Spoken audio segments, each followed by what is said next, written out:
Search engine optimization. I know, it does not sound sexy and glamorous. It doesn't feel like photography, but here's the reality. You can be an exceptional photographer with a stunning portfolio and still be completely invisible to the potential clients who are actively looking to hire someone exactly like you. Not because your work isn't good enough, but because Google or other search engines don't know you exist. And the frustrating thing is that for photographers specifically, fixing that is not nearly as complicated as the SEO industry wants you to believe. About 90% of what moves the needle for a local photography business comes down to a handful of concrete, learnable things. We're going to walk through all of them today, and most of them you can start fixing within the hour after we're done. Let's talk about how Google and other search engines actually work, and then let's audit your site. Google and other search engines, at their core, are sophisticated librarians. Its entire job is to match a person's search query with the most relevant, trustworthy content on the internet. And it does that by sending out automated programs called crawlers or spiders that read the text on your website and build an index of what your site is about. Here's the critical thing to understand. Google's crawlers are functionally blind. They cannot look at your photographs and understand that they're beautiful, or that they were shot at a destination wedding in Tuscany, or that the light was extraordinary. They read text. They read the words on your page, the labels attached to your images, the structure of your headings, and signals about how fast and how trustworthy your site is. So, when a bride in Austin types wedding photographer, Austin, Texas, into Google or any other search engine, the algorithm is scanning its index for pages that clearly, credibly, and specifically signal relevance to that phrase. If your website's text doesn't contain those signals, you're not in the running, regardless of how great your photos are. This is the fundamental reframe. SEO for photographers is not about tricks or hacks. It's about making sure that the text surrounding your beautiful images actually tells Google and other search engines what you do and where you do it. The first thing to audit is your H1 tag. This is the main headline on your webpage, the largest, most prominent text, and it carries significant weight in telling search engines what a page is about. There's typically one H1 per page, and Google treats it as the primary signal of that page's topic. Go look at your website's homepage right now. What does your H1 say? If it says something like capturing moments that last forever, or light, love, and laughter, that's a problem. Not because it's bad writing, but because nobody is typing those phrases into Google. They are typing wedding photographer in Denver, or family portrait photographer, Seattle. Your H1 needs to speak the search engine's language, not just your brand's language. The fix is straightforward. Your H1 should clearly state what you do and where you do it. Austin, wedding, and portrait photographer is not the most poetic headline ever written, but it is doing real, functional work for your business. You can still have a tagline underneath, something evocative and personal, but let the H1 handle the practical work of telling Google who you are. If you have multiple pages, a weddings page, a portrait page, a commercial page, each one should have its own specific H1 targeting the relevant service and location. Next, image alt text. This is probably the most severely overlooked SEO lever for photographers, which is ironic because photographers have more images on their websites than almost anyone. Alt text, short for alternative text, is a written description attached to an image file. It was originally designed as an accessibility feature. Screen readers use it to describe images to visually impaired users, but it also serves as the primary way Google and other search engines understand what an image depicts. When you upload a photo straight from your camera, it typically has a file name like underscore MG underscore 54222 JPEG or DSC underscore 0089.jpg, that tells Google nothing.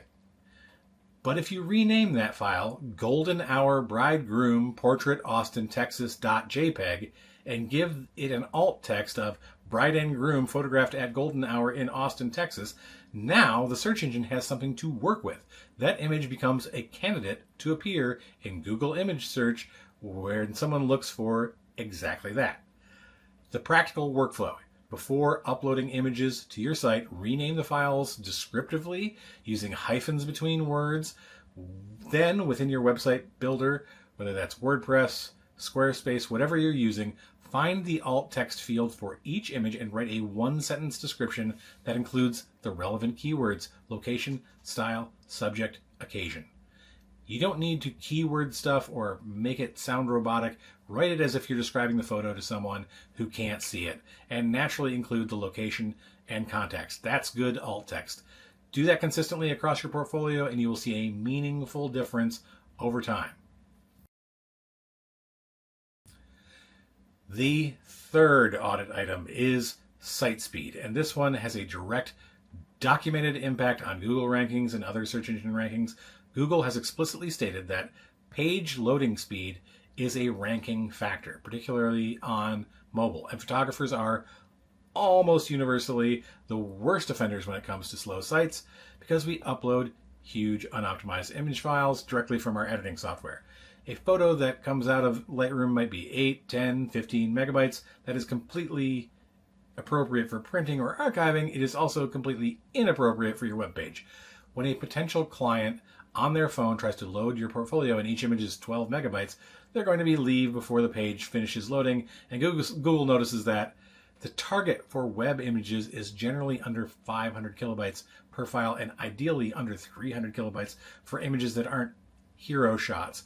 You can get there without visibly quality loss using tools like Squoosh, which is a free and browser-based software, or Lightroom's own export settings, where you can constrain file size directly. If you want a dedicated app, there are things like JPEG Mini. I did not have a good experience with JPEG Mini. The sizes were actually larger than what I was getting from Lightroom itself. Here are the things I would suggest. Consider using WebP size files. It will dramatically decrease the size of your images, especially for like large images that are kind of appearing in the background of pages where there's text over it. So that way you can have a big photo, but it's like they'll be less than 100 kilobytes for a like large size images. Run your site through Google's free Page Speed Insights tool. Just search for it, paste your URL in, and it will tell you exactly how your site is performing, and it will flag the biggest issues for you. If images are your main problem, it will tell you that explicitly. Now, let's talk about local SEO, because for most photographers, this is where the biggest wins are hiding. When someone searches for portrait photographer near me or newborn photographer in Chicago, Google often shows a map with 3 local businesses prominently featured before the regular search results. That section is called the local pack, and getting into it can be more valuable than ranking on the first page of regular results because it shows your location, your reviews, your phone number, and a direct link to your website, all immediately visible without the user even clicking through. The primary way to get into the local pack is through the Google Business Profile, which was called Google My Business until 2022, so you may have heard it referred to that way. It's a free listing that tells Google you are a real operating business in a specific location. You claim it, verify it, fill out your business category, service area, hours, photos, and start collecting reviews. Reviews matter enormously here. Google weighs both the quantity and recency of reviews when deciding which businesses to surface. If you don't have a system for asking clients to leave a review after a shoot, now is the time to build one, either in person or in your post-session follow-up email with a direct link to your Google Business Profile. Review page will generate far more reviews than hoping people find it on their own or just telling them to leave a review for you on Google. Give them the link. One important clarification, a Google business profile works best if you have a physical location or clearly defined service area. If you're a fully mobile photographer who works across a wide region, you can still use it. You just set service areas instead of a single address. It's still absolutely worth having. So, let's bring this all together. Google is a text-based librarian trying to match searches with relevant content. Your H1 needs to tell it what you do and where you do it. Your image alt text needs to describe your photos with real, searchable language. Your site needs to load fast, which means optimizing your images before you upload them. And a Google business profile is one of the highest leverage things a local photographer can set up, completely free. None of this requires a computer science degree. It requires about an hour or so of attention and a habit of doing it consistently as you add new work to your website. Today's homework is what I call rename and replace. Go to your website's homepage and gallery, pick your 10 strongest images. If they have generic camera file names, rename them using the format location, style, subject, something like Portland Outdoor Summer Wedding Portrait.jpg.